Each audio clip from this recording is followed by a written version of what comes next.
All right, good morning. Or is it good afternoon, rather. It has been reported that a quorum does exist for the Special Select Committee to commence business. Those in favor? Yeah. Aye. Good. Quickly, can we look at the agenda for today? Do we have any amendment, or should we adopt it as it is? Yes.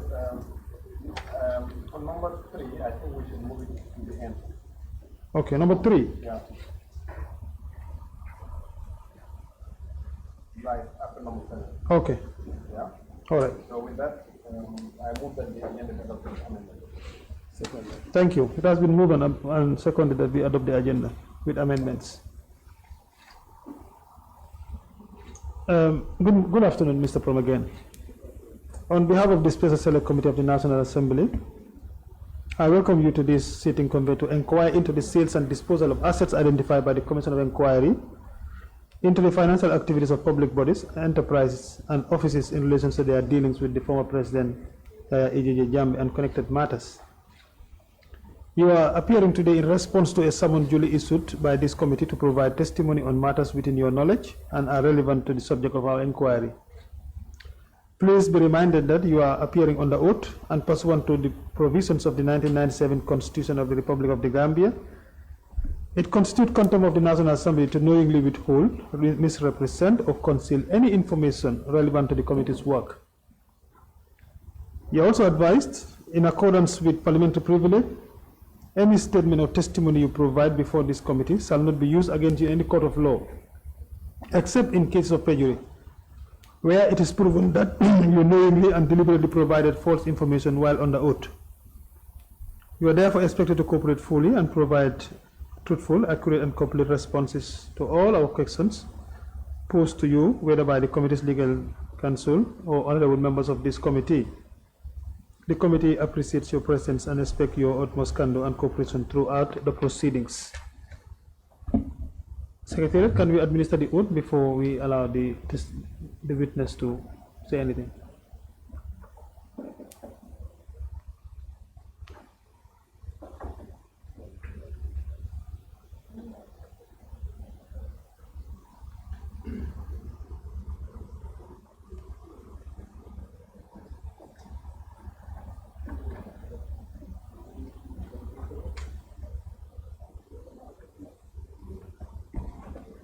Thank you. I, Louis PROM, advisory partner of Augustus PROM Audit Tax Advisory, do solemnly, sincerely, and truly affirm that the evidence I shall give before this committee shall be the truth, the whole truth, and nothing but the truth. So help me God. Thank you, Mr. Prom. Quickly, before I hand it over to counsel, can we do a quick introduction? That's also important. I am Honorable Abdullah Sise, Chairperson of the Special Select Committee. Honorable Mali Sise, Vice Chair. Honorable Sripsar, Member. Omar Jami, Member. Honorable Soibu Toure, Member. Honorable Kiawalam Fufana, Member. Honorable Alhaji Mbow, member.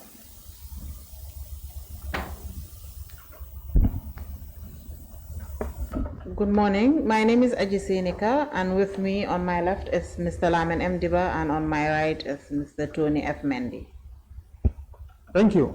We also have our secretariat and other staffs in present.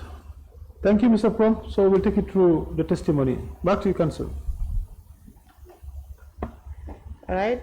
Thank you very much, Honorable Chair. Mr. Prom, can you kindly state your full name and current designation for the record? Yes, my name is Louis PROM. I'm currently the advisory partner of Augustus PROM Audit Tax Advisory. Okay, thank you. So now what we're going to do is just confirmation. I am going to put things to you and you just confirm. Can you kindly confirm whether you received a summons to produce documents for this honorable committee? Yes, we've received 2 produce and we've responded to them. Very well.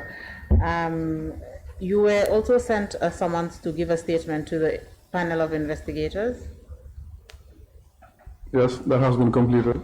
and submitted. And you gave a statement? Yes. All right, thank you. Honorable Chair, I believe the committee has a copy of Mr. PROM's statement, and we can mark that as AP1A. AP1A. Yes. Thank you. And Mr. PROM, finally, you received a summons to come and testify here today. Yes, we did. All right.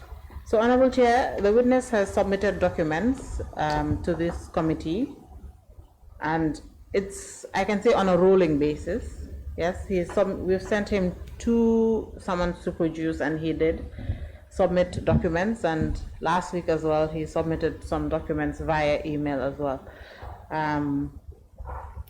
They are yet to be marked accordingly. However, I believe the committee has a copy of all the documents he has submitted, and I'm going to propose that we just adopt them as a bulk, yes, and then we can just get into his testimony. It's quite a lot, so if you want to do that one by one, and they were not, unfortunately, we did not pre-mark them, so it's going to be a little bit tedious.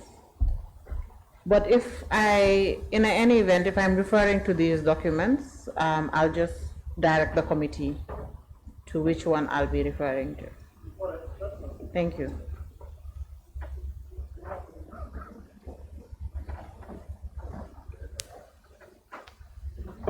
All right, Mr. PROM, so we can now start your testimony. So kindly give the committee a brief overview of what Augustus PROM and Partners does, and just a brief history as well about the company. Yes, the firm was established in 1984, over 40 years ago by my father. Core services, audit, tax, advisory, payroll, M&A. So over the years, we've been diversifying our services. In terms of client base, we have Gambia government, a lot of parastatals. We also have international NGOs, local NGOs, multinational companies, local companies. We also audit and do consultancy for projects funded by the World Bank, EU, ADB, ISDB, Japanese grant, basically all the donors, we engage them. So we are one of the oldest and largest accountancy and consultancy firms in the Gambia. We also offer insolvency services, which covers this receivership and liquidation. Even, Gambia being a small economy, you don't have much activity in insolvency and M&A, but it does come up time to time. And this one we're on, it was an exceptional one as we go through the testimony. So I'm currently overseeing the advisory unit. It covers tax, M&A, payroll, also insolvency as well. I have about almost 20 years of industry experience.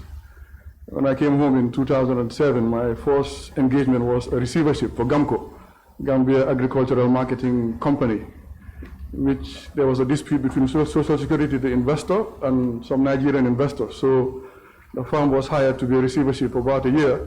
We were managing the groundnut factories and took custody of the assets. So we've been providing insolvency services since the 90s, and also we do insolvency for private companies, what we call the voluntary winding up through the Companies Act. For example, for multinationals that want to exit Gambia. Unfortunately, a lot of them have been leaving, such as BP, Standard Bank, but we didn't do their wind up. We did the one for BP. So insolvency services is one of the aspects we cover as well, but it's not very frequent because of the size of the economy. All right, thank you for that. Let's move further into your testimony. So the next couple of statements I am putting to you, and you confirm, and we can get further. Are you aware that in 2017, the government of the Gambia established a commission of inquiry to look into the assets of the former president and that of his close associates as well, to investigate financial dealings of the former president?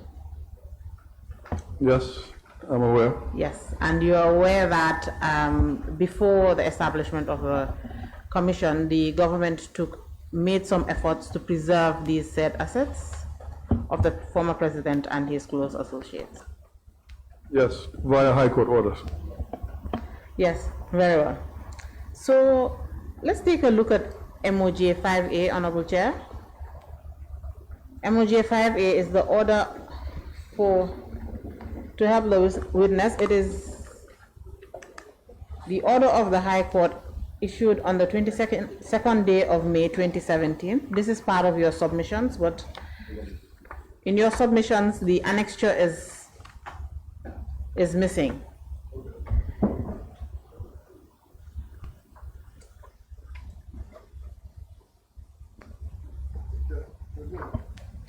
All right. So let's talk about MOJ 5A. In this order, if you take a look at paragraph 8,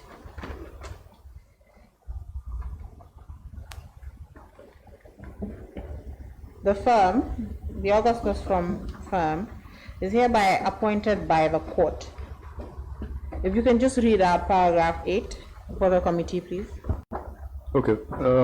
Paragraph 8, High Court order dated 22nd May 2017, that it states that Augustus PROM, a firm of certified chartered accountants registered in the Gambia, be and hereby appointed receiver and consequently the custody and control, and is hereby granted to them of all companies listed in Annexure 3 attached to this order for a proper administration thereof pending the conclusion of the investigation by the Attorney General. And it also states that it is ordered pursuant to Section 51(5)(a) of the Act that the power granted under paragraph 8 above to Augustus PROM, a firm of chartered accountants registered in the Gambia, shall include the power in the case of perishable or rapidly depreciating property to sell that property, including stocks and bonds. Thank you very much. Now, before we talk about what happened before the order, sorry, what happened after the order was issued, delivered by the High Court, let's talk about the incidents leading to the Attorney General filing a suit against the former president and subsequently seeking for custodial and freezing orders from the High Court, which here is the order of 22nd May 2017. Prior to the order being delivered by the High Court, did you, or did, by you here I'm referring to Augustus PROM, the firm, was the firm contacted by the Attorney General's chambers at any point before 22nd of May to discuss issues of the firm being appointed as receiver of some of the assets of the former president? Yes, we had a phone call from one of the state councils, Kim Bengta, and he gave us an overview of the engagement. By that time, Ministry of Justice already has a profile in terms of the services we offer and requested if we'll be interested. So we told him we'll get back to him. We sat, looked at the, I guess, the risk, cost, benefit, taking into account it was supposed to be for 6 months and our profile and capacity. We told them, yes, we'll engage. And then after we had a meeting at Ministry of Justice to discuss on the engagement and fees. And then subsequently, there was a letter from Ministry of Justice, which we submitted. Can you remember the date of the phone call from Mr. Tar? No, I'll have to make reference to file. Okay. But it was before the court order. Okay, please do. Yeah. What about the meeting with the Attorney General at the Attorney General's chambers? Was this also before the order? Yes, it was before the court order. Okay. We had notepads, I will not say minutes, but I guess you can call it minutes. We had field notepads where we were jotting the dates, but we didn't scan all of it, so we're looking for it. But it was before the court order. Okay, so when you say we, who are you referring to here? Basically the firm, myself, okay, my father, managing partner, the other partners as well. Okay. It's a family business. All right. So, who else was present at this meeting apart from members of the firm? I was there. The managing partner was there. I mean, apart from the staff of Augustus PROM, you said the meeting took place at the Attorney General's chair. Yes, yes, in the conference room. Yes, was the Attorney General with other officials or was he alone? No, the Attorney General was not there. It was the former SG, Cherno Marena. Okay. He chaired the meeting. We were there. There was also senior police officers, not the IGP, but they were senior based on their uniforms, white and medals. I believe Register General was there as well. So Binga, former Director of Litigation, was there. So it was like a task force. And there was, the former SG, Marina, was chairing the meeting. Okay. You want me to go into detail or? Yes, but you mentioned Registrar General. Can you please state the name of the Registrar General at the time? Aliu Jallo. All right, thank you very much. So can you just inform the committee what was discussed at this meeting? Well, it was not a long meeting, about 30 minutes, but I remember hearing the word, we have to move fast, because taking into account at that time the political context of Gambia. The former president had left, he had a lot of valuable assets worth billions, and people were stealing, people were claiming. So I think the government's objective or intent at that point was to secure assets, companies, bank accounts. So I remember the word, you have to move fast, and which we did in terms of visiting locations, writing to the banks, and freezing assets. So, but it was basically just overview of what each party had to do. Police provide security, Register General visit the locations, and Augustus PROM secure the companies. So. All right, and then subsequently, the Attorney General instituted a suit and obtained this order from the High Court. Yes. Okay, so was payment of fees for the firm discussed at this meeting, or was this discussed after the order? No, it was not discussed at this meeting. There was another meeting. To be honest, I can't recall the dates, but it was around the time the order came. So what we did, we submitted what you call a receivership fee proposal. We haven't sent it to you yet because I'm looking for a signed copy. All I have is the electronic copy, but we'll forward it to you by Friday, including other documents, because it's a large volume of records and we have to extract, compile, segregate, otherwise we won't respond on time. So, but at some point, to be honest, I don't remember the dates, but we did send a fee proposal and it was accepted by the AG, and it was revolving around the rate 10%, and 100,000 for the dormant companies for 6 months. All right. This acceptance that the Attorney General did at the time, was it in writing or did he do this orally? It was in writing. I think we got a copy. Okay. Yes. So subsequently, the order was obtained from the High Court. As you can see on the order, it was obtained on the 22nd of May, 2017. So after that, when did Augustus PROM receive information that now the order has been obtained? Did the Attorney General ensure a copy of the order was served on AP, or how did you receive information about the order? It was sent to us with a cover letter. I believe the Sheriff Division also wrote, but it was more to the other parties in terms of their cooperation that Augustus PROM is the receiver. So there were 2 letters, one from the Sheriff Division, one from AG. But the AG's cover letter came after the High Court date. Yes. So, okay. But so, at that time they were overwhelmed, so it wasn't a surprise. But they did write and giving us, it was submitted to us before during the meetings, and then they sent it again with a cover letter to, I guess, officialize it.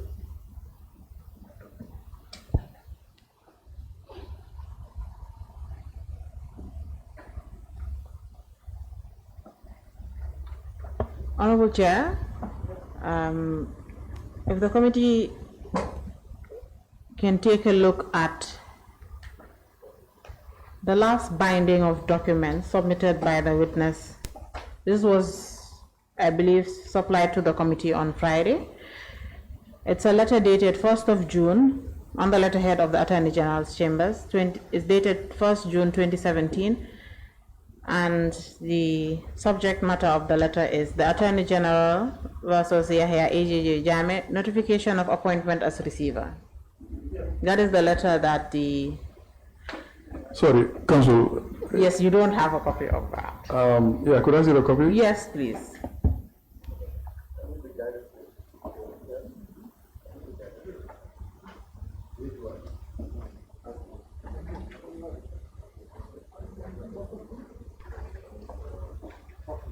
Secretariat, I'll give you my copy.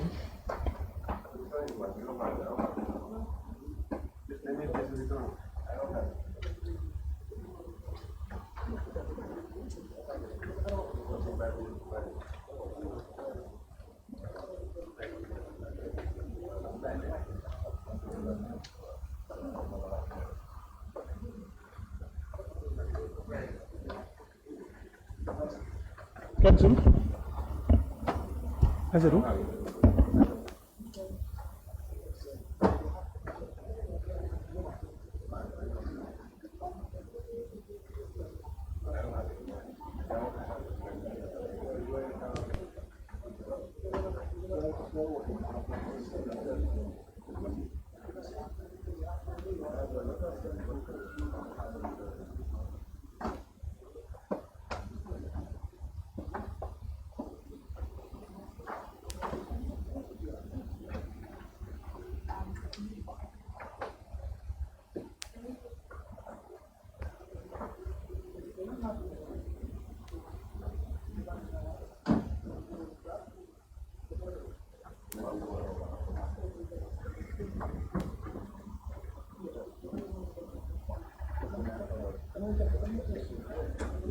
Council, can you proceed, yes, while we work on it? Yes, please. So I just wanted the committee to take a look at that letter. So, Mr. Prom, the order was delivered 22nd of June, May, and then you got that letter on the 1st of June. Did you respond to this letter?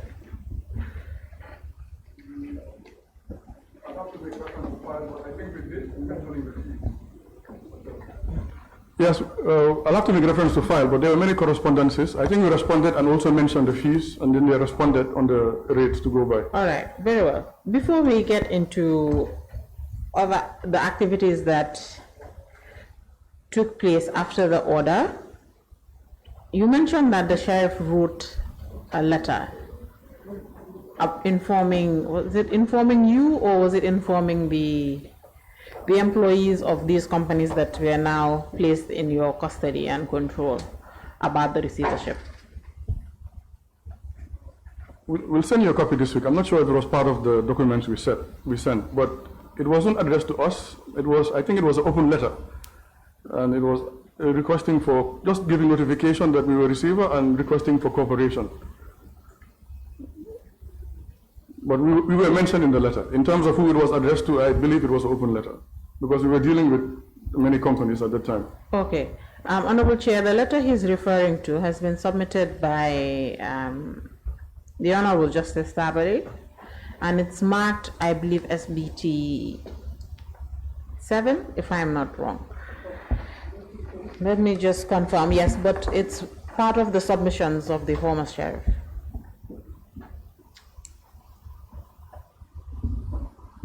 At any point in time after this order was delivered by the High Court, did any official from the firm visit the office of the sheriff requesting for either support or preparation of notification, a letter of notification for the companies that are now placed under the firm's custody and control? No, I think the sheriff was part of the task force. But in the beginning, we were moving with the sheriff, staff, and Ministry of Justice staff, police officers. So once the order was out, we had to move fast. We were moving as a task force. But I don't recall going or the firm contacting the sheriff's division.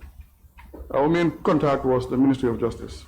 But we did receive a letter from the sheriff's division. But we never engaged them. But they were part of the task force we were with in the initial stages of the engagement in terms of going to different locations. Okay. The sheriff at the time in 2017 testified last week and mentioned that this letter that you are mentioning that was addressed not to you but to other individuals, he testified and gave evidence that the letter was prepared at the request of Augustus PROM, and that the letter was to notify these companies, the employees, the management of these companies, that these companies are now placed on receivership and it is Augustus PROM that is the receiver. So now that you're saying you never visited the office of the sheriff, but just met with them at the task force, what do you have to say to this? Well, I cannot recall a letter going to the sheriff, but it's, you know, there were many correspondences. Sorry, it did not say a letter. It said it was done in person. Well, it was a visit. This was 6 years ago. I don't recall engaging the sheriff, but I know he was part of the task force. So it's possible it was requested.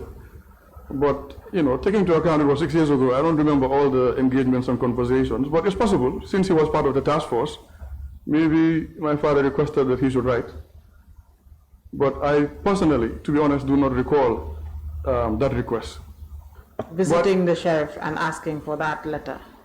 I don't recall visiting the sheriff's office. I don't, to be honest. Since I'm on the oath, what I recall, I'll tell you. I have no reason to hide or be afraid. But I know that the sheriff's division was part of the task force in the beginning. Maybe it's possible it was requested, but from my own memory, I don't recall it. Maybe it was requested to reinforce, but I personally cannot recall going to the sheriff's office. I know we were visiting Ministry of Justice for meetings, but not the sheriff. I can't recall the sheriff. Very well. Now that you've mentioned the task force, I think we can go there. Did the firm receive an invitation to join the task force? A written invitation? Not that I recall. It was discussed during the initial meeting, and also taking into account there was coordination, phone calls, so there's a possibility it was maybe not put in request. But I do remember the first meeting, it was a task force, different organizations and divisions and police. But it's possible, but there were also a lot of phone calls as well. You know, you cannot put everything in writing, especially if you have to move fast. A lot of meetings. So I don't recall any particular letter requesting that. But I know that, you know, there was a coordination effort and we were moving with the task force. That I recall. All right. So you received an invitation to, either by phone call, maybe, let's say phone call, to have a meeting with the task force at the Ministry of Justice. Who represented the firm at this meeting? I was there, my father was there. Okay.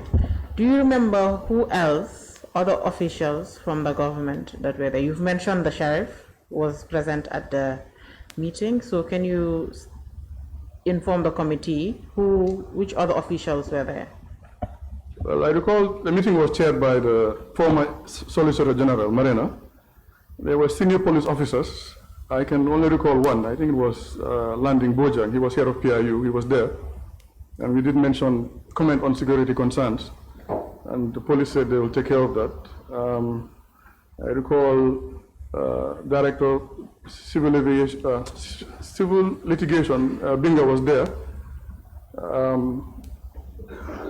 All the people that were present, I can't recall name for name, but I know that it was a task force. And you had police officers, Ministry of Justice, the receivership, so, and also the Registrar General.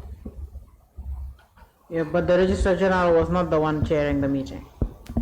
No, it was the former SG, Solicitor General, from what I recall. And I remember the word, we have to move fast. Assets are being stolen every day. Thank you. Can you just tell the committee what was discussed, apart from we have to move fast? Assets are being stolen. What was discussed in this meeting?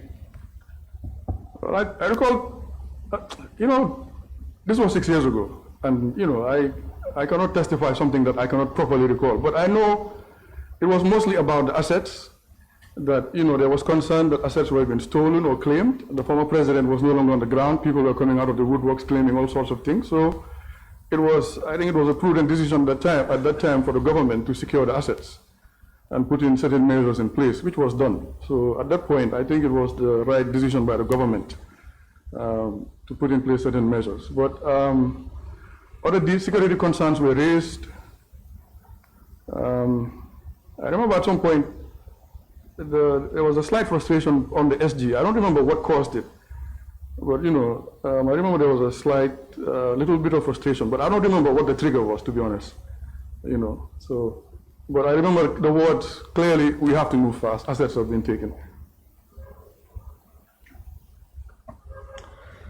All right, so after this meeting, you stated that you cannot remember the date, but after this meeting, what actions did the firm take to secure the companies and the assets of these companies that were placed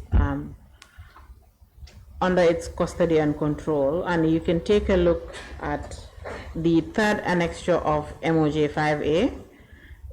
There's a list of companies.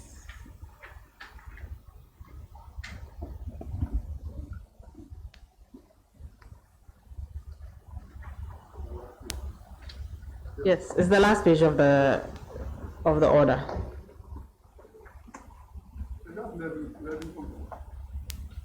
You can keep the mic on. You can keep the mic open. Sorry, it has 11 companies, but I think it was 14. It's 14. All right, your copy has 11, but it's 14 companies. So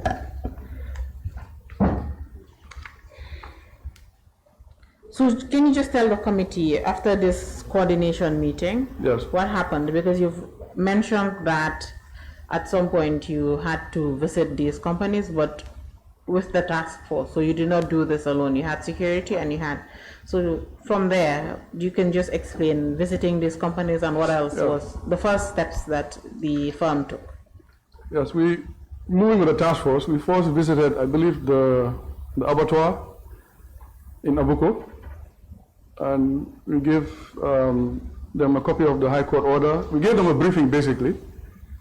And then after we visited KGI, we visited the KGI retail site on Keraba Avenue, I believe the bakery and the butcher shop. And then, so basically it was, the initial stage is what you call the due diligence stage, where you secure, collect information. We also notify the banks that there's a receiver in place. We also notify the company's registrar, as required by the Companies Act, that there's a receivership in place, and we were requesting documents on these companies. But as stated earlier, most of these companies were dormant, the majority, I think 90%. So, and some of them didn't have assets. But the main active ones were the Abattoir, KGI, and eventually BPI Tourism, the hotels in Bakau. But the majority were dormant. Some had no assets, no trading activity. So. All right, but in these 14 companies, was BPI was not part of these 14 companies initially, was it? No, you know, you had 17 companies on the High Court orders. Then I don't want us to get into the other 3 just yet, because they came about a month or so later. So we will get to them. Okay. Just this 14. We can just stick to this 14. Okay. Yes, the visits and... Yeah, BPI came later. Yes, BPI came later, right? Yes. We will get to BPI. Okay, no problem. So, all right, when you visited these companies, you stated that, and in your statement, that only 3 were active. Yes. Were active and functioning with staff and... Sorry, 2. Sorry, only 2. Before BPI, Before BPI, only 2 of them, which was... you stated paragraph 3 of your statement. I believe you've been given a copy. It's before you. No, your statement is not before you? I just have the High Court orders. I'll just read the... Yes, it says KGI and KFF Abuko Abattoir. So these are the only 2 that you found active. Yeah. So before we get into the ones that you found active, let's talk about the ones that you found inactive. Yes. Did they have, did you have addresses? You visited these places and you found the offices were closed? Yeah. How did you go about ascertaining that they were inactive? The information in terms of location came from the task force. How we were moving. We also visited Canalai Farms, the head office. It was behind State House near the market. But there was only a security guard. There was no activity. It was like an office. So the information in terms of office location was coming from the task force, from what I recall. You know, and there were not many locations, apart from KGI Futurec building, KGI retail sites, and the Abu Abattoir. Those, and also Africa Royal Holding on the Indum Highway. That was another office as well, but it was dormant. So, yes. So, but to be safe, there were 2 active companies. All the others were found. Then later also, I think Observer as well came on board, but that was after. I think it was the second court order. Yes, Observer falls on the second. Let's just get into the second one. Take it, Honorable Chair, I'm referring the committee to MOJ 5C.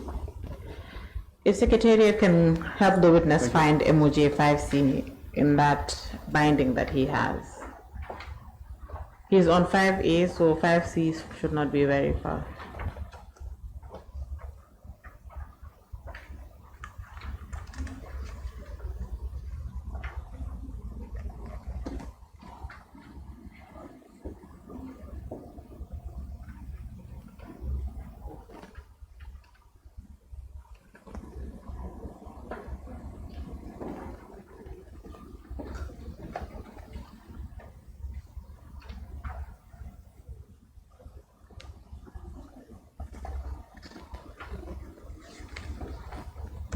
Yeah, thank you.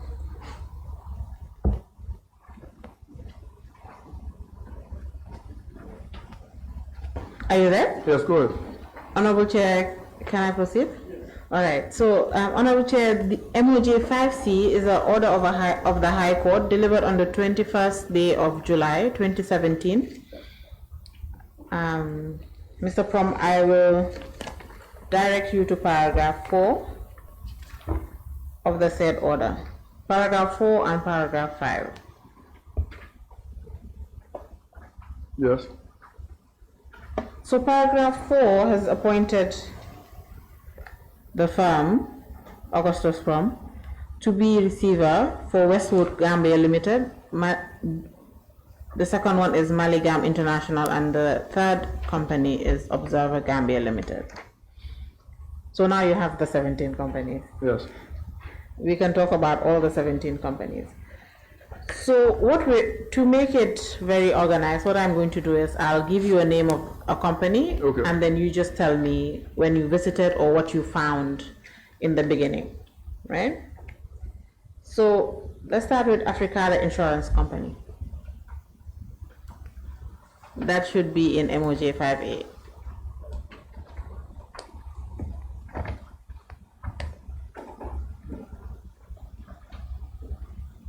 Okay, no, go ahead. I call the companies.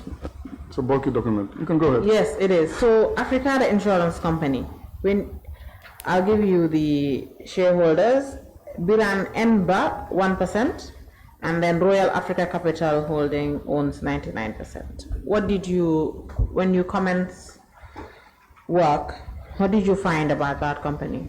Was it part of the dormant companies? Africada Insurance? Yes. It's part of the 14 that the High Court placed in your custody. Royal Africa had about 10 companies, subsidiaries. Yes, so there's Royal Africa Capital Holding. Yes, Limited. Africada, I can't remember having any activity, but there was a forex they had that was open, but it wasn't active. They had a forex shop, but it wasn't active.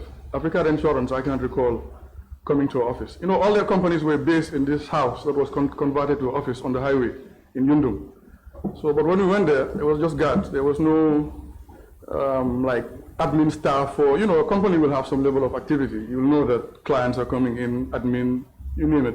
But it was dormant. And they had like a forex shop, but when we went there, it was found closed as well, from what I recall. So there was a forex bureau, but it was not operating as well.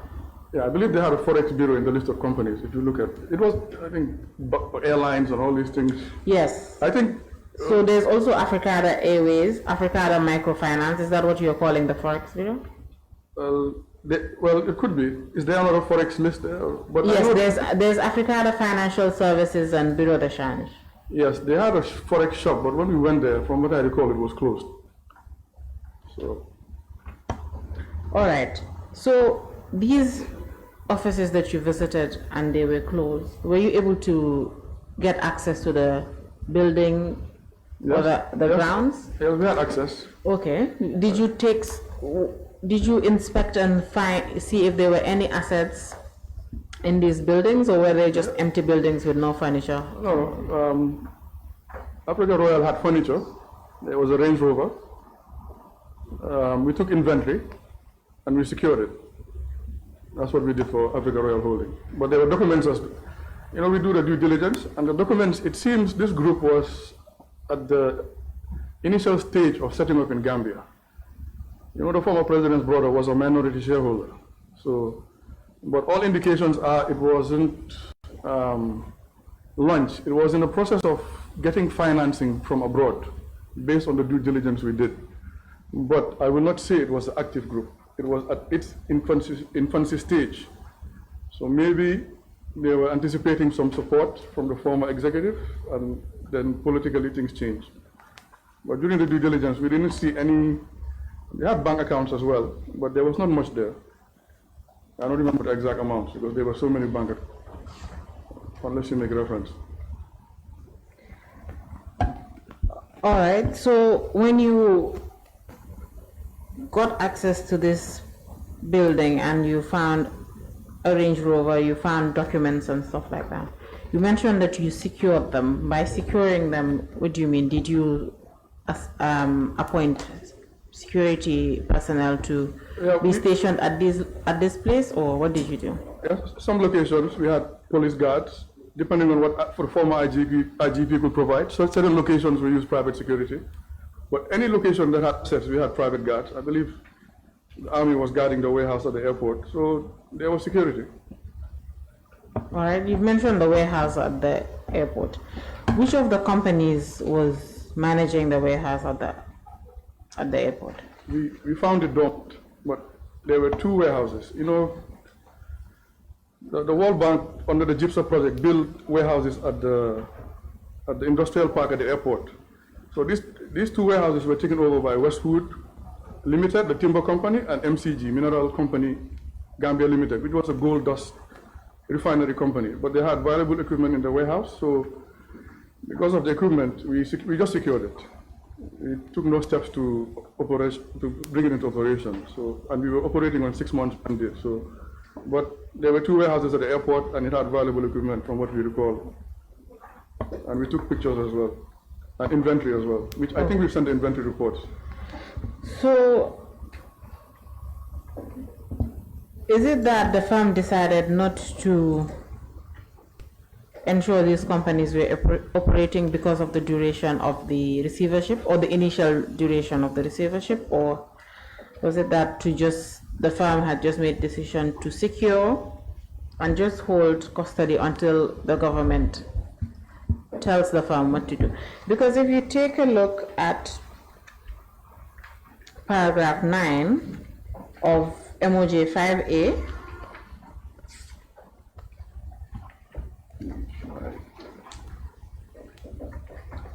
it states that, I don't want to read the entire paragraph, Yeah.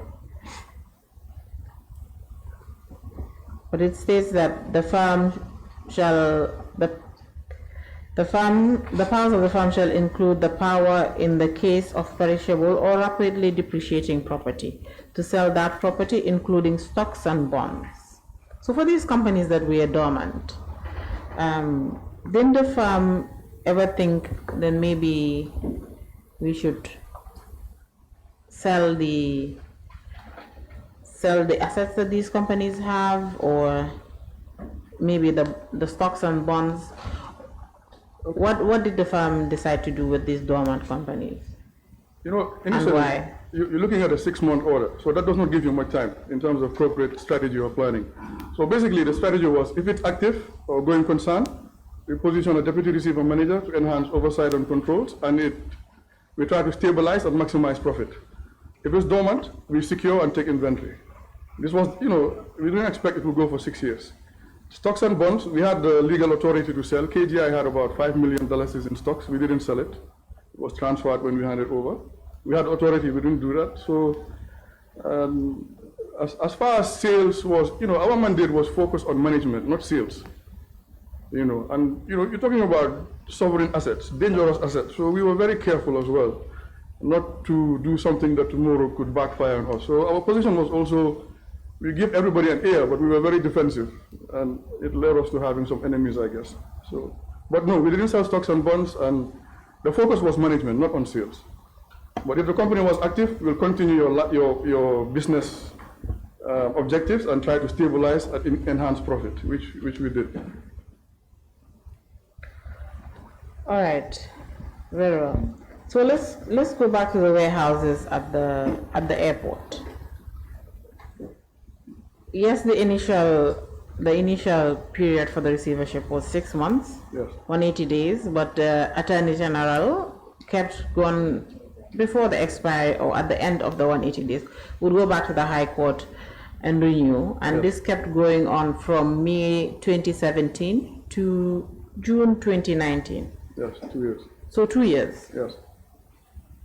Did the firm ever maybe speak to the Attorney General to try to see what to do with the stocks and bonds for these companies, or even the assets of the dormant companies, to see whether they can be disposed of, considering the order kept on being renewed? You know, the order was based on the conclusion of the commission. So basically, you're on standby. That means you cannot do long-term decisions. And if the assets are very valuable and technical, like the gold dust refinery and the container scanner, it was better just to secure it. And also certain assets, you'll have to bring in certain expertise to manage. You know, you're talking about a well-equipped gold dust refinery. So that will also have implications. And some of the companies were in debt, they didn't have the funding to enable that. But we were operating on a short-term basis, so we could not make any long-term decisions. That's why you'll see certain agreements, like the tenants agreements, we just kept it at 12 months. Kept it on a short-term basis, basically. All right, so apart from these container scanners, the gold dust refinery, what else was found at the airport, at the warehouse? That was at the airport. If you need to make references to documents that you've submitted and maybe you have on your laptop, you are free to do that. Yeah, that's fine. Well, it was 2 warehouses built on the GIPA, built under the Gypsum World Bank project. You know, and it had 2 levels. Upstairs, you'll find offices. It had office furniture, very expensive office furniture, and downstairs, which is more space, that's where you have the equipment. So it was divided. On the right, you'll have Westwood timber equipment. On the left, you have MCG, the gold dust refinery equipment, which was worth about €500,000. Because there was a claim from the Romanians to get the equipment back from MCG. They sent us a claim, and we processed it, but we rejected it. Because we found it not to be valid, because the freeze was also on the Romanians BPI group in terms of being found associated to the former president. So as a result, we cannot process their claims, and it has to go through the High Court. So, but very technical, expensive assets, the objective was to secure it, because we were operating on short-term basis. If you want to operate, to put it into operation, you have to bring expertise and also have funding. All these companies were indebted. So, there was no even if you wanted to, there was no funding for it. All right, so maybe you can pull the mic to the edge of the table, that way. All right, so you stated that these companies were indebted. Yes. Was it all the companies, all these 17 companies, all of them were indebted, or was it a few? And can you just inform the committee about what the firm did? The majority were indebted. Total debt was almost $1 billion for all its companies, 933 million. Half of that was on the litigations at the High Court, because we were facing claims as well. So, to be honest, apart from the hotels, the companies were not standing on solid financial grounds.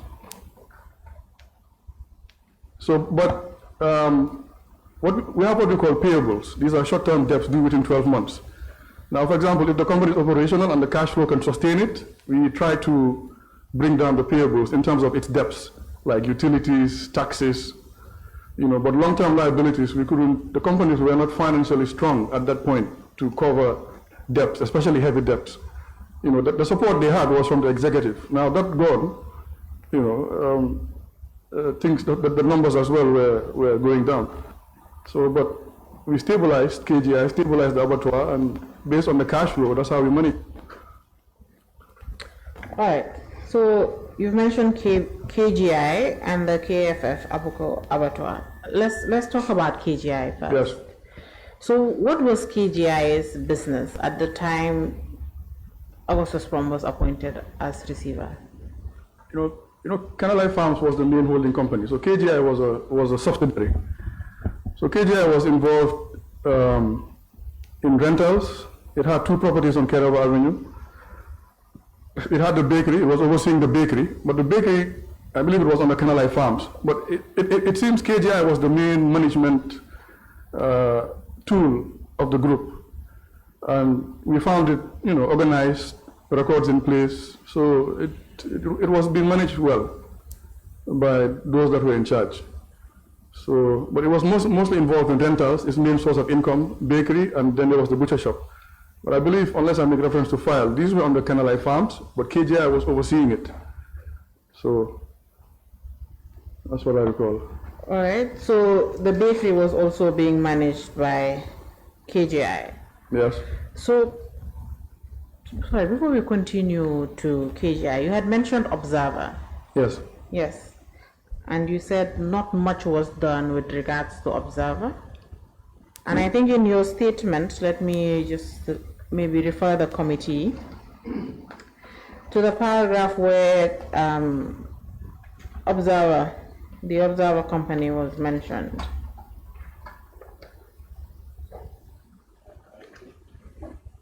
Yes, paragraph 19. Can you just tell the committee what happened with Observer? 19. Now you have a copy of your statement, right? Yeah. Yeah. Paragraph 19, you talked about Observer. So can you just tell, before we get more into KGI, can you just tell the committee what happened with Observer? Well, Observer, we took over Observer based on Second High Court, but we found it indebted to $20 million. It was insolvent.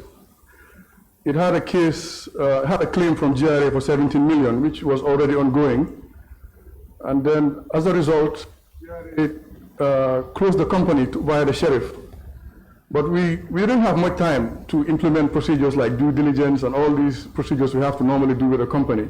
I believe we managed it for a few weeks. And then GRA took over because there was already a claim in file. But overall, it was indebted. It didn't have a proper financial management system. There were staff claims. Financially, it was a mess. There was not much that could have been done with Observer at that point, and sales were declining, the cash flow was weak, manual books of records. But by the time we implemented all our procedures, it was closed down by the sheriff. I think AG tried to have it put or release the sheriff's bond on it, but at that point it was too late. All right, it was too late. So let's go back to KGI and the work that it was doing. You've also mentioned that KGI was able to operate as well throughout the period of the receivership. Yes. Were there any challenges with KGI's operations? Yeah, there were challenges because, at that time, if you take into account the political context of things, KGI had, now that gone, foot traffic went down in terms of sales, debtors were not responding, we even had to engage our lawyer to pursue debtors. So yes, there were challenges. And also staff morale was low because staff had anxiety in terms of what is going to be the outcome, but nobody knew at that point. So there were challenges for all the companies. All right.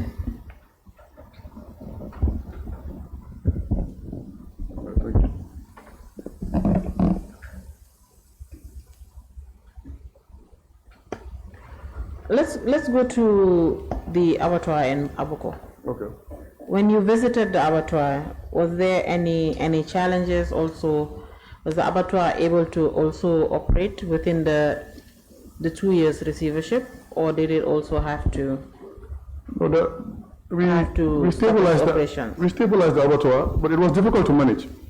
But this is the country's main central abattoir, so you're dealing with all sorts of different groups. Also, the cash flow wasn't that strong, but nevertheless, it was stabilized. Salaries were being paid. the utilities and, what we call the current expenditure was being handled. But financially, it wasn't very strong, and, I believe at some point there was also a limitation in terms of how much it could charge, because you're dealing with different livestock associations. So there were challenges and limitations, but from what I recall, we stabilized it until we handed over. And there was 2 tractors, a vehicle, but those were very old, in bad shape. And also the legal status of the abattoir, it wasn't defined. KGI was a subsidiary, registered, but the abattoir, I don't recall, we did a search, but we couldn't see its legal status in terms of whether it's a branch, a subsidiary, or, So, but it was challenging, but, I think we positioned the receiver manager on the ground, and the management on board were also cooperating, and they also did their best. So it was stabilized, safe to say. And we also did a little bit of capital upgrades, we call, in terms of hygiene upgrades. It was about 100,000 or so, but based on the cash flow. At that point, you cannot go and get loans if you're a company in receivership. So we even consulted with Ministry of Agriculture to see if they can upgrade the abattoir based on these agriculture grants. They have funding. I remember they came to the abattoir, the PS Hassan Jallo. We met with them. I met him with the management of the abattoir. So we did our best in terms of sustaining these companies. But there were limitations and challenges, and you also have to take into account the political context of Gambia at that time. So there were many challenges and tricky decisions to make as well. In all of this, did AP ever update the High Court on the activities of these companies? Yeah, we submitted 3 volumes of reports to the High Court, and we submitted it to the committee as well, special committee. So yes, we were updating the High Court. Volume 1, 2, and 3, the final one, and also these copies were given to the AG, former AG, and the Ghana Commission. So because we wanted to ensure we were transparent and not found negligent. So yes, the High Court was well aware. And if you look at these reports, there are also annex sections as well with additional information. It's not just telling you it's 50, there were supporting documents in the volume 1 to 3 reports. So yes, we submitted volumes to the High Court. So these reports were submitted periodically. Yes. Right? Yes. Was this because in the High Court orders, if you look at it, it does not mention anywhere that the receiver should, of course, provide information to the court periodically. But let's talk about the first volume that was sent to the High Court, the first volume of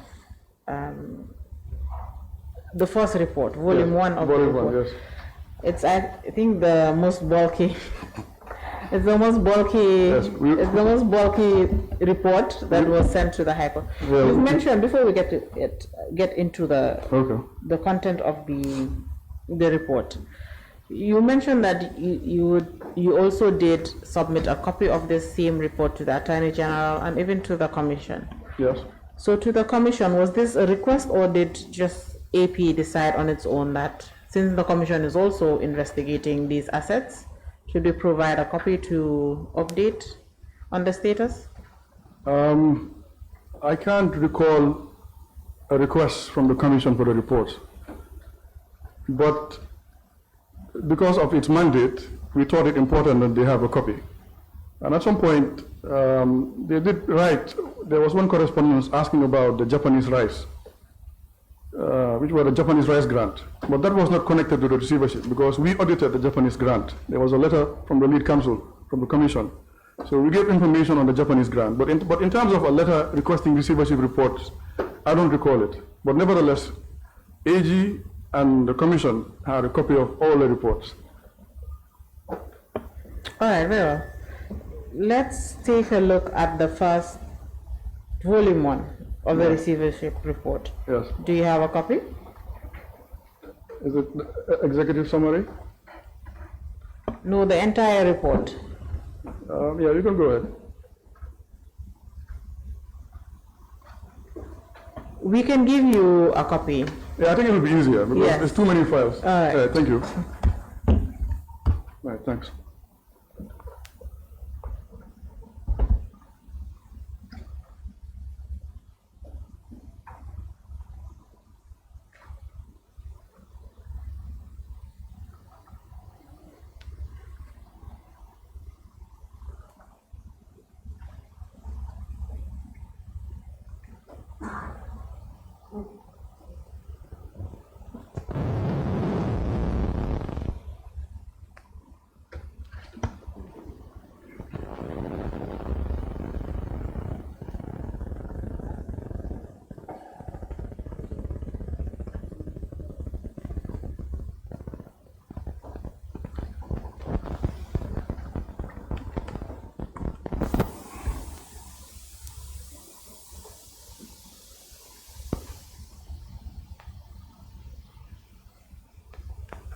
Honorable Chair, is the committee at volume 1? All right.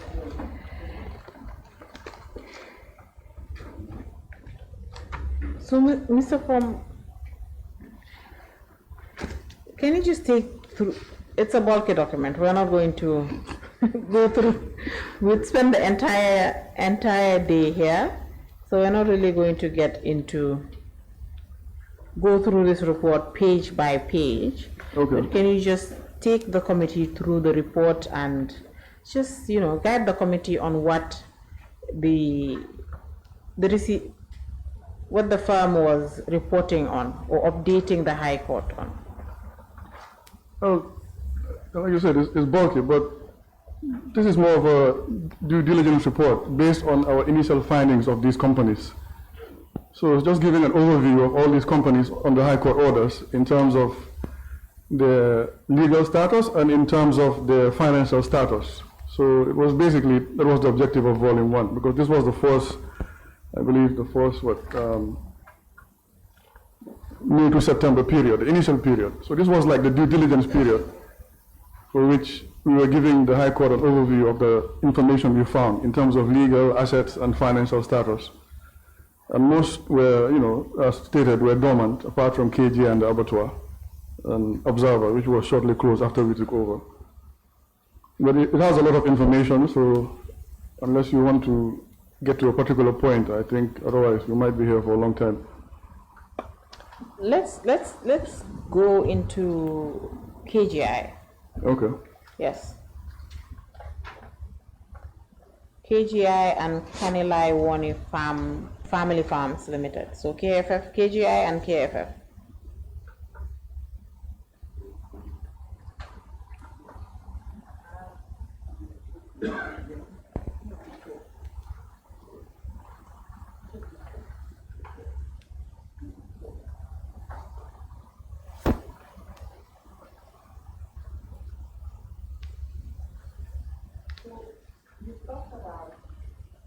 Sorry. So you've talked about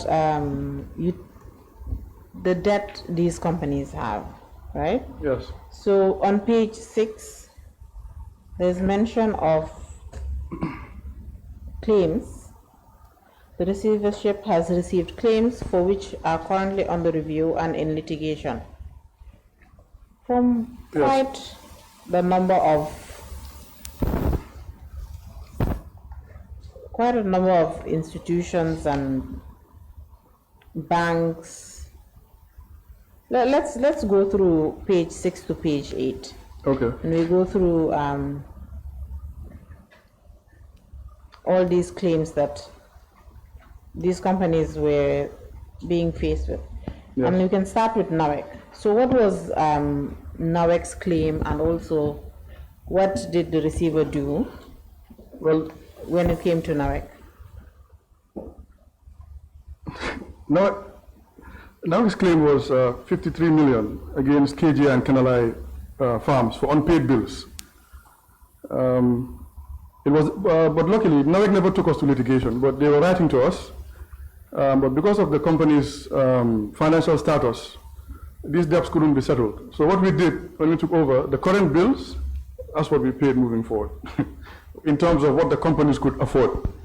But, you know, there were too many claims. At some point, we even met the AG and gave him concerns about his claims, but he wasn't too helpful because he was making a lot of fuss about fees, legal fees, your lawyer, this, that. So we told him, okay, how about we use I think you have the National National Legal Agency. National Agency for Legal Aid. Please help me, you're a lawyer. So, but we were concerned because all of a sudden there were claims coming in, and the claims have to go through the receiver. So we were in the front line. So we brought it to AG's attention, But he wasn't very helpful about it.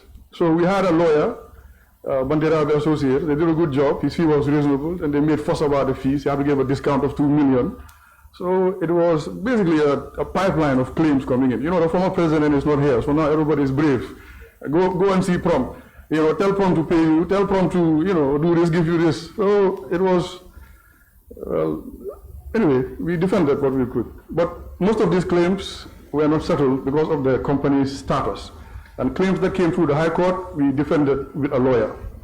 So, but now, when we took over, future bills moving forward, we paid. But as far as previous bills, I remember they always used to write on call, but we told them, well, you know, looking at the status and legal situation, we cannot settle this. But they never took us to court as a receiver. All right. So all of these claims listed in these 2 pages, yes, or I'd say 3 pages, they all came about after the receiver, after AP was appointed as a receiver. So you did not meet any of these claims when you just first took control and custody of these companies? No, yeah, I mean, the companies had their liabilities. Okay. Whether it was disclosed, recorded, but I know these claims came after the receivership. All right. You know, so. So NAWEC was owed $53 million. Yes. And you only decided to pay the bills that came in during your time, and the bills that happened before your time. If the cash flow could have settled it, we would have settled it. Because you'll see other companies that had cash flow, we brought down payables by 90%. So it based on every month the cash flow coming in, and based on that, first you pay salaries, taxes, utilities, and then after you worry about debt.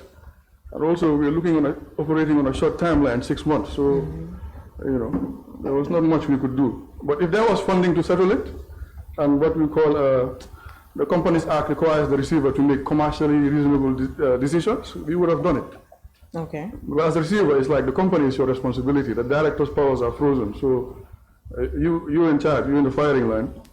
All right. Yeah. Up to the point you were handing over KGI International and KFF, did this figure owed to NAWEC ever reduce, or did it just stay at the 53 million? I'll have to make, but I don't think we settled the NAWEC liabilities. I can't recall.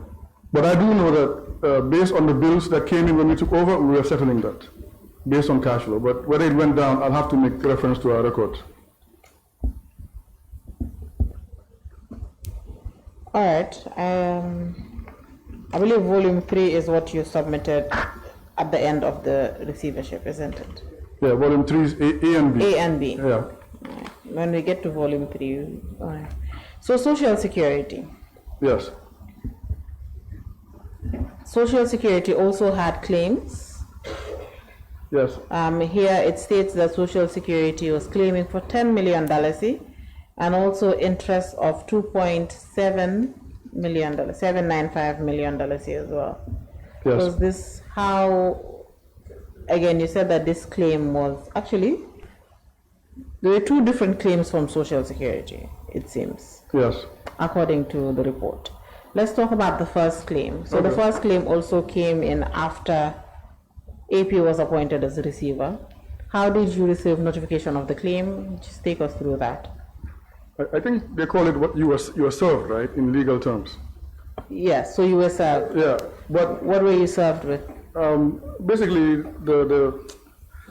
I think it was like an ex parte motion that, you know, as receiver, you will have receiver as defendant, you'll have KG as defendant. I think even there were some AG was defendant, if I can make reference.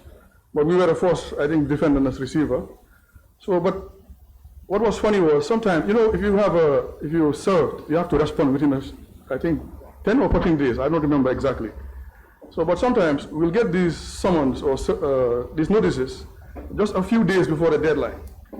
So I remember there was one weekend, we had to sit with a lawyer to draft affidavits, go over the motion to defense, so that by Monday or Tuesday, our defense will go into the High Court. Otherwise, we would have been found negligent.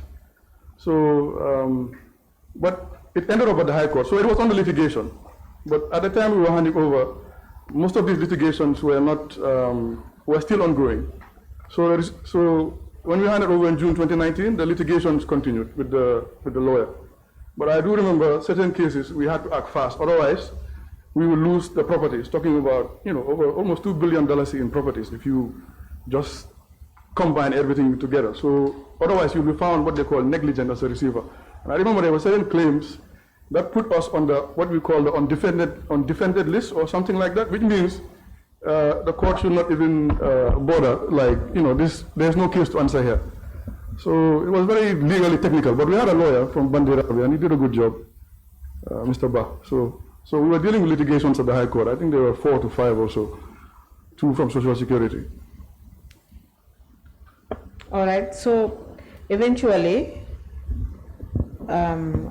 was this claim still outstanding at the end of the receivership by June 2017? Yes. So 2019? When we were concluding, the litigations were ongoing. Were still ongoing, so therefore this sum was also outstanding. I believe some of them are still ongoing from what because there were times they would write to us, we would write back to the lawyers telling them we are no longer receiver, take it to the new receiver. Okay. Yeah. All right.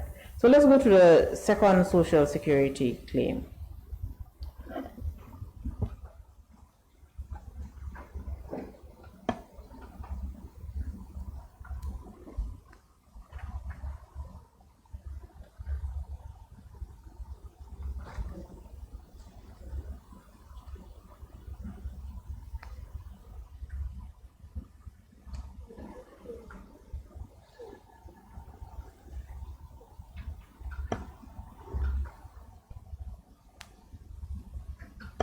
Let's take a look at the second claim. Sorry, before we go to the second, we've been talking about the sum for the first claim, but can you tell us exactly what the claim was? This a loan that Social Security, well, of course it's a loan, but how did, I believe it is, which of the KGI, so how did KGI come about obtaining this loan from Social Security? Well, I know one of them, these companies had executive support. So one of them was for purchase of rams for Tobaski. And the other one was for water tank, imported or something to that nature, from what I recall. But basically, these companies owed Social Security and it was not paid.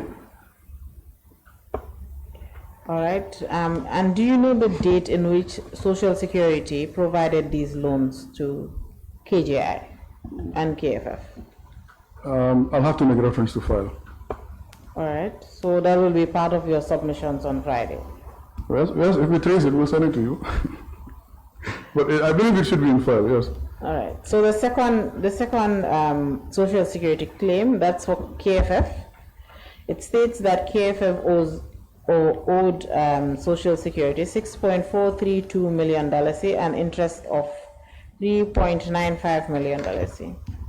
Yes. Was this claim, was it also before the courts? Was AP notified through a motion at the High Court? Yes, I believe this one was at the court as well.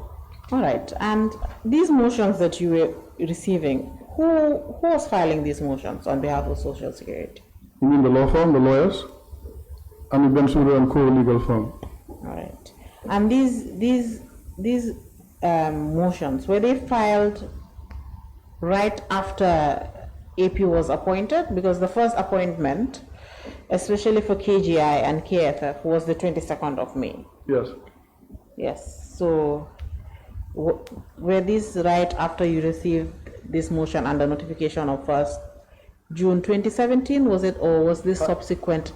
Did it take a few months before you received notification? To be honest, I'll have to make reference to file, but it wasn't long before we started to receive claims. I don't remember which particular month, but I do recall it wasn't long before we had a pipeline of claims coming in, So it was once it was advertised in the newspaper, there's a receiver High Court order. So now there's a point of contact to get your property or asset. So we were receiving claims, and the exact month I can make a reference to file and send you the information, but I don't remember. But it was not long before we started to get court claims and litigations and whatnot.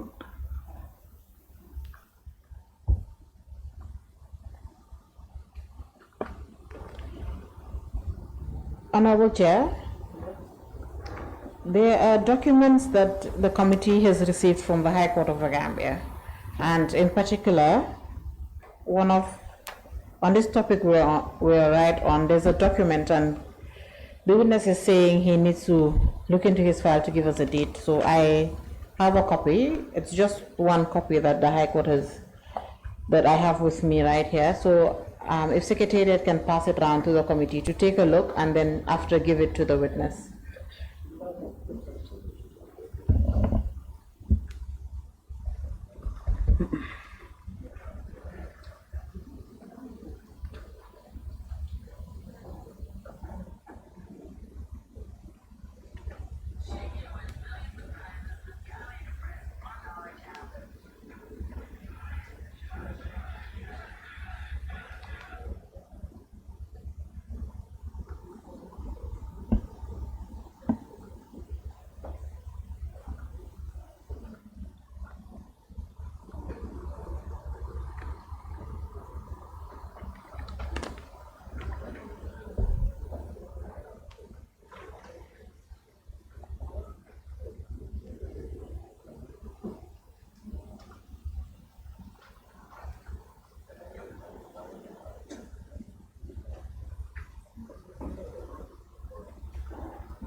All right, thank you.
Let me help you out, Mr. Prom. Yes, yes. You can stick to, I think, the first 2 pages. The Okay. others are attachments. Yes, that'll be A done. copy of the order of the 22nd and other things. Yes, yes, yes. Yeah, and the annexures. Okay, That's okay. why the document looks bulky, Yes. but the motion is 2 pages, I believe, Okay. if I'm not wrong. So if you need to, if you need time to look. No, what do you want me to clarify on? Yes, you were mentioning dates, so I asked you when. Yes, it's, So can you just read out the date to the committee? it's dated 15th day of June 2017. All right. Can you turn to the first page, or are you already on the first Yeah, page? I'm on the first page. Okay. So at the top it has the parties. Yes. All right, and then I believe after the parties there, just before the prayers. Yes. Yes, if you can just read out the parties for the committee. Yes, the High Court of the Gambia civil suit between Attorney General and Alhaji Yahya AJJ Jame in the matter of an application by Social Security and Housing Finance Corporation, a creditor of KGI Company Limited, a company on a restraint order of this court dated 22nd May 2017, and in the matter of application for leave to bring an action against Augustus PROM, receiver of KGI Company Limited, motion dated 15th June 2017, for claiming for debt of 10 million with interest 12.795 million. All right, that's the first claim. Yes. That's the first claim that we just talked about. And then subsequently, at a later date, you also received a motion again for the second claim. Yes. Is it? I believe it should have been around that timeline. I can't recall exact dates unless I make reference to the legal file, but... No, actually, not the date, but we have a copy of that motion. Okay. Yes, but to say that, to identify that these claims are separate. Yes. Yeah, you have one Right. against KGI, one And then the against other one, Canalite and they did not come in together. No, yeah, it was separate litigations, yes. All right. Both filed by Ame Bensouda and Co legal firm. Yes. All right. Did your legal representative respond to these motions Yes. and filed copies? He'll come to the office. Filed, yeah. We will sit down, draft the affidavit, go over the motions, give our feedback, and then he will file. Otherwise, we would have lost these properties. All right. Yeah. So yes, we had a solid legal defense. All right. So let's go back to the report, page 7, the third claim. Yeah. Sorry, the fourth claim. Yes, the fourth claim. Do we still need this social security motion, or I can? Yeah, give it you back? can. Secretariat can please take that. Hannah B. Silla of Future Like Gambia Limited. Yes. As well. Was this? Did you also receive notification of this claim through the High Court? Motions filed, or also? Yeah, I recall it was a High Court litigation filed by the same law firm for the Future Act property on Kotu. But we put in a defense, and I think they lost the case. From what I recall, I think this case was lost by the Hanabi Silla. I think they're businessmen from Conakry. I think they own the property. They lost it to GT Bank. The former president bought it, I think 52 million. And then with the new political context, they came back and tried to claim it from the receiver after they already lost the case. So you understand? So I think the matter ended up at the Court of Appeal or something, but I do know that this party, Hanabi Silla, lost the case with GT Bank and lost the case with the receiver. But I'll have to make reference to the legal file. It was very bulky. All right. So property was attached after a suit with GT Bank, and then it was bought by the president. Yeah, they had a mortgage GT Bank, they lost it, former president bought it, and they came back and fired at the receiver. Okay. All right. And they claimed for 100 million.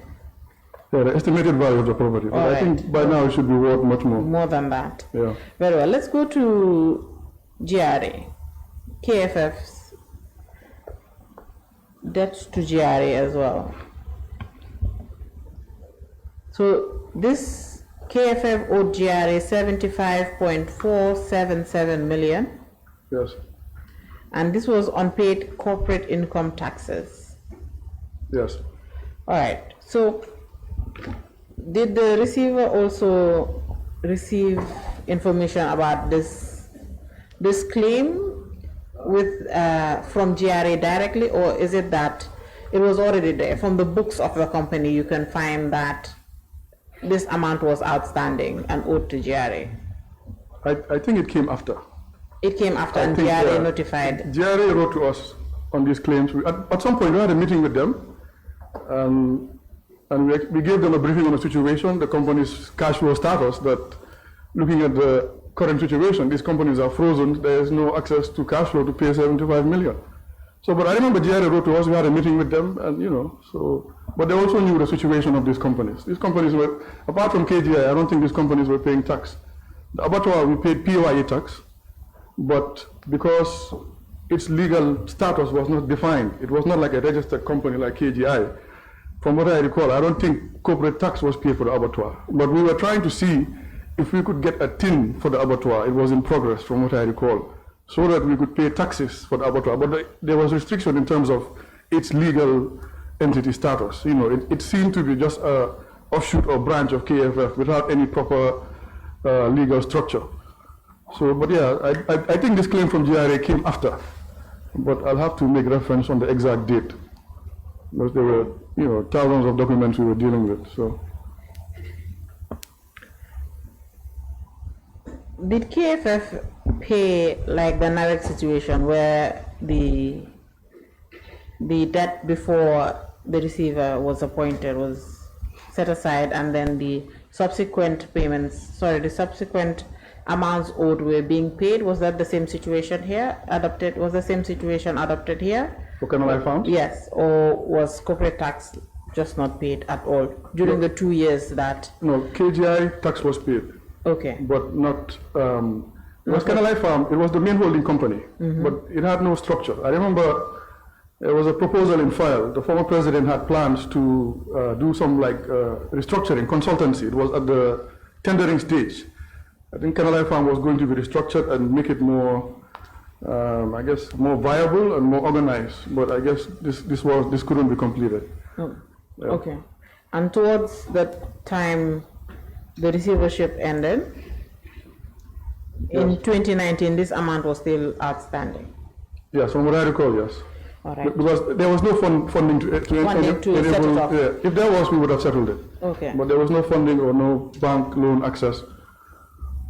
All right. And the next one is KMC. Yes. So KMC was owed 520,000 from the Central Abattoir in Abuko Yes. for unpaid trade licenses from 2008. So KMC did not claim these amounts from 2008. So when you also took control and custody of the abattoir, did you learn about this outstanding sum from the books or also from a claim sent by KMC? I believe there was a claim from KMC. Okay. Yes. All right. Was this outstanding sum ever settled? We were paying licenses. Now, whether this sum was settled, I cannot recall. I'll have to make reference. But I know Paid at for some subsequent licenses. I believe, yes, we were Right. paying KMC because they were putting a lot of pressure on the abattoir. So based on the cash flow, we paid what we could. Okay. Yeah. So like this, basically the same situation with NAWEC was adopted here. Well, The same strategy to also? be honest, I cannot confirm, but I do know if the companies had cash flow, we settled debts. Now, whether this was cleared, it's possible it could have been cleared, but I'll have to, make reference and get back to you on that. But I do know during our time, whatever was brought in and there was cash flow, we settled it because we didn't want any payables building up during the receivership period. And AMRC, Yes. their claims, it did not go to, you did not receive notice of it through litigation. You received claim of it maybe via a letter or a visit. I believe there were letters claiming, Okay. yes. So what happened with AMRC? What was the situation? Were you able to settle it, come to an understanding? I believe that there were no records in file to show that the warehouse was owned by KGI or KFF, and AMRC provided proof of ownership. So at some point, AMRC, I believe, took custody of their warehouse. All right. Is this because KFF could not prove ownership and? Yeah, we also wrote to the Registrar General for leases for all these properties, but we couldn't get access to the leases. Okay. Because you need the lease to show who owns it. So, and the proof of ownership came from AMRC, a government entity, and it was valid. So I believe in the end, the warehouse went back to AMRC. Was this discussed, this issue, was it discussed with the AG? Yes, yes. All right. All these, AG is a party to the case. Yes. So what we call we This call one it, is saying it did not go through litigation. No. A direct claim to the receivership and did not go through litigation. So how was the AG informed about AMRC proving ownership of? Well, probably through correspondences. Okay. Yes. All right. And the AG was aware. Yeah, because when these claims started coming in, we brought it to AG's attention that there's concern. There are too many claims coming in. It will cost a lot of money to hire lawyers, but he wasn't of much help. I don't think he cared much about it. So we took our own initiative to hire a lawyer, and then he came back and made fuss about the fees, unfortunately. But he's a party to the case, so you have to, what we call in a receivership, give them an ear. Because normally you'll have shareholders or creditors contending over the assets, but in this case you have the AG and former president. So whoever is there, you have to give them what we call an ear, hear their concerns, and then you make the best decision. So, but I do remember, there were meetings and correspondences on these legal claims, and we shared our concerns, but we could not get much support. All right.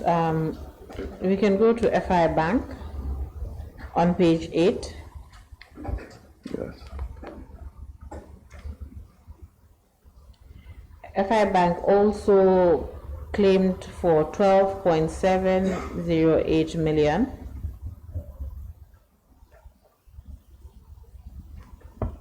And this one, you received notification of it through litigation.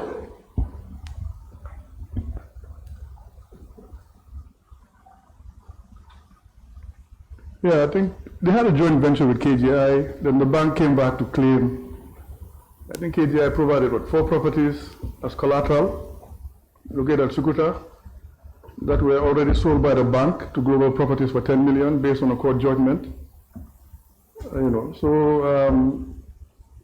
don't recall it going to litigation, but there was a claim from FI Bank, but I don't think it was standing on strong grounds at that point.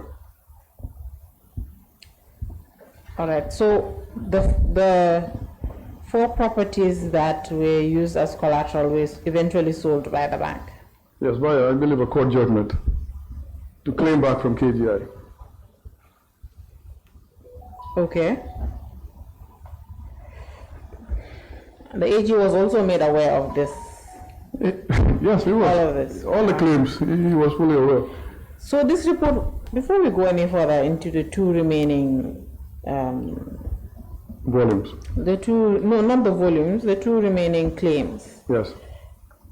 When this was filed at the High Court, what was the court's reaction to this submission? Regarding the claims? Yes, regarding the claims. Well, I don't recall any reaction from the court because all these claims were independent litigation. So right. I don't recall any reaction from the High Court on these claims. So did EP ever think about, I know this was not done, but maybe, did AP ever think about going to the court and making requests, at least for some of these suits, these claims that came through litigation, in any way, or even the ones that did not come through litigation, all of these claims, did AP at any point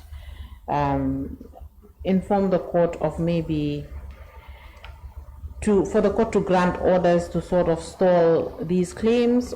We did. We wrote to the Judiciary, yes. We actually wrote to the Chief Justice as well. Okay.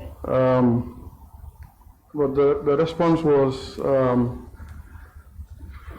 they could not engage the matter because each claim was independent litigation. Okay. But we did bring the matter to the Chief Justice. He was sympathetic, but I guess they couldn't do much. But former AG was not happy about that, from what I recall. The fact that we took it to the Chief Justice, because he was not helping, and we didn't want to spend millions on lawyers, so we brought it to the Chief Justice's attention that you have a case, High Court case, where assets are frozen, and there are parties coming through the High Court to claim those same assets. It's like well, I will not say conflict of interest, but some sort of a duplication of the judicial process. But we did bring it to the Judiciary's attention. Because we first brought it to the AG's attention, we could not get much help. Then we took it to the Chief Justice. He was sympathetic, but he said he couldn't do much. But I do recall the former AG was not happy that we took it to the Chief Justice, and he told us, you should have come to me. But we already did that. You didn't respond. So what do you want us to do? Just fold our hands and people come and claim billions behind the back door? We didn't do that. So we took up our own defense. And then they made so much fuss, AG and the former commission, about our lawyers' fees, which was very reasonable. If you ask me, too low, knowing what lawyers can charge for high-profile cases. So. All right, so the commission was also aware that AP had decided to engage the Chief Justice about this issue, all these claims. I'm not sure if the commission was aware, but AG was aware that we took it to the Chief Justice. And probably AG was in close contact with the commission, so most likely they knew. And we also had cases of the commission that we'll get to at some point, that we have to defend. So most likely they knew, because there was a close link between, it seems, between the commission and the former AG. At what point did AP decide to engage the Chief Justice with regards to all these claims? Was it during the first 6 months or the first order? Was it after the renewal? To be honest, I can't recall the date, but there's a correspondence in file. I can send it to you. Yeah, but I remember there was a correspondence. He responded, we have that, we can send it to you. But the exact date, I'm not sure. But we did bring it to the Judiciary's attention that, there is this pipeline of claims coming in, and it doesn't make sense.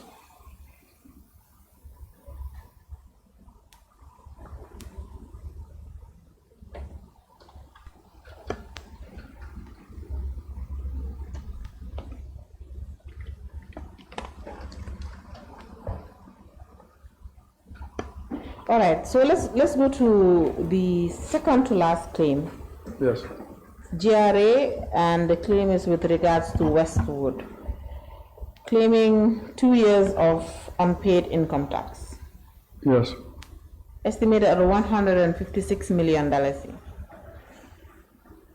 So this, like the other claim that GRA had, it also did not go through litigation. No, GRA wrote to us, but they didn't, I believe they were more reasonable than the other parties, knowing the legal situation, and it's a state matter. So, but they wrote to us, and we had a meeting with them, and we told them, gave them the status of these companies. And it was, their financial status was indebted.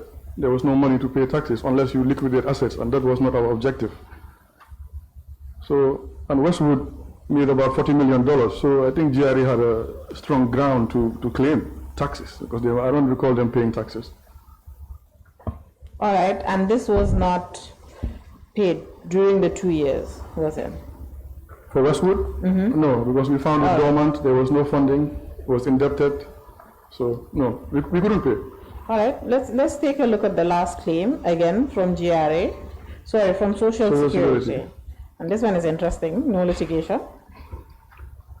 So it's claiming 1.646 million from Observer Company Limited for unpaid staff contributions. Yes. How did AP address this, considering you had told us earlier that within a month of the receivership, the sheriff had closed down Observer and basically taken control. So this was outside. Yeah, you know. Yes, Observers listed by the court, but yes, still outside the control of AP. So how was this handled, this particular claim? You know, Observer had different debts, 20 million total, 17 to GRA. That's what we found there. So I guess Social Security, because you know, when it comes to insolvency, the tax authority has priority. I think in terms of priority, the tax authority is number one, then you take care of staff, and then you have different categories of creditor, floating charge, fixed charge. So, but tax authority has to be given priority in terms of debt repayment for these companies. But I think Social Security knew that GRA had already shut down, taken control of the Observer. There was nothing to claim because the first party has already taken charge of the company. Well, there's nothing left. So I think that's why, from what I recall, I think that's where it stopped. But there were also staff litigations at Observer. You know, Observer was not properly managed. There were so many issues. So there were also staff litigation that were ongoing before AP was appointed as receiver? Yes, I believe so. And at some point, some staff, I think, took AP to, there was one case, they took us to the Carnifing Tribunal. But in the end, I don't think it was settled because there was no assets for the receiver to pay you. So I think the case was thrown out. I think one Maurice Gomez or something like that. Okay. Yeah. All right. So we've now discussed the claims that AP received at the beginning of its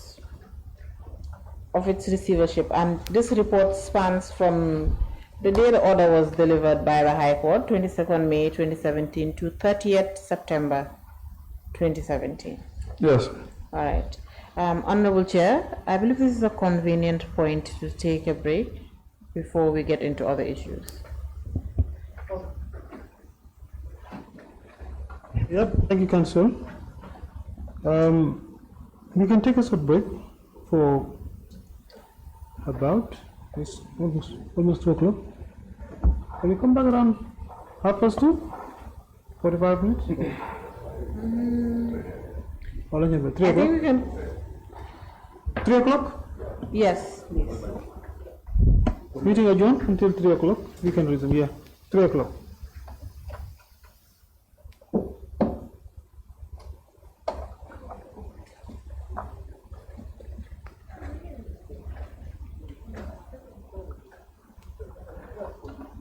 Mr. PROM?